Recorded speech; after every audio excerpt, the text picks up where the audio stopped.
A paz de Cristo. Seja muito bem-vindo ao canal Arnaldo Balbino.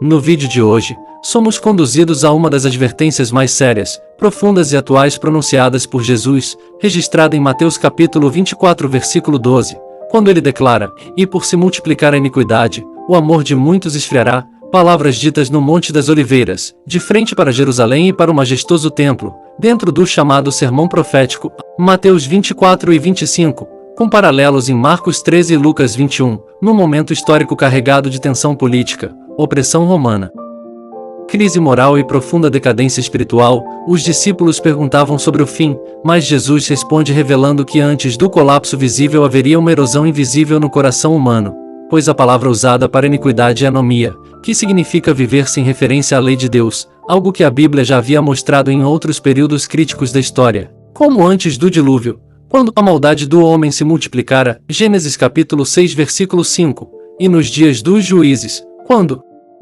cada um fazia o que parecia certo aos seus próprios olhos, Juízes capítulo 21 versículo 25, revelando um padrão espiritual que se repete quando o temor do Senhor é abandonado. O amor que Jesus diz que esfriaria não é sentimental, mas ágape, o amor obediente, fiel e sacrificial, aquele que se manifesta em compromisso com a verdade e submissão à vontade de Deus. João capítulo 14 versículo 15. E quando esse amor começa a esfriar, a Escritura mostra que a verdade passa a ser negociada e a sã doutrina rejeitada. A 2 Timóteo capítulo 4 versículos 3 ao 4, o pecado deixa de ser confrontado e passa a ser relativizado. A Isaías capítulo 5 versículo 20, a fé se torna aparência, o ministério vira palco, a religiosidade substitui a piedade e o nome de Deus passa a ser usado como instrumento de autopromoção, exatamente como o Senhor denunciou em Mateus 23 e como o próprio Deus repreendeu Israel por profanar seu nome entre as nações. A Ezequiel capítulo 36 versículos 20 ao 23, esse cenário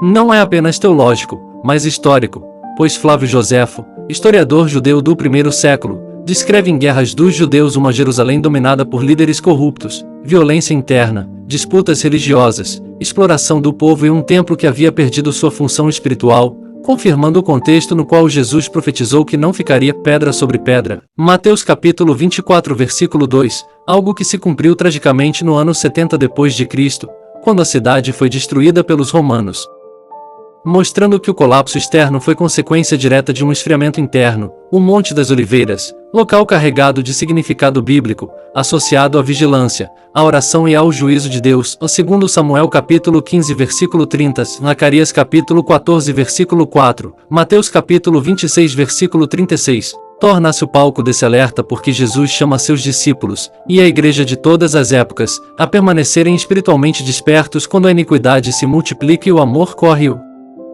risco de se apagar, revelando que escândalos não começam em atos públicos, mas em concessões secretas, em orações negligenciadas, em verdades suavizadas e em corações que lentamente se afastam da presença de Deus. Assim, Mateus capítulo 24 versículo 12 não é apenas uma profecia sobre o fim dos tempos, mas um espelho para a fé contemporânea, pois Jesus não afirmou que o amor de todos esfriaria, mas de muitos, indicando que sempre haverá um remanescente fiel. E a grande pergunta que ecoa até hoje é profundamente pessoal e inescapável: o que essa palavra revela sobre a nossa fé? Estamos mantendo o fogo do primeiro amor ou apenas a aparência da religiosidade? Estamos ouvindo a voz de Deus ou repetindo os erros do passado?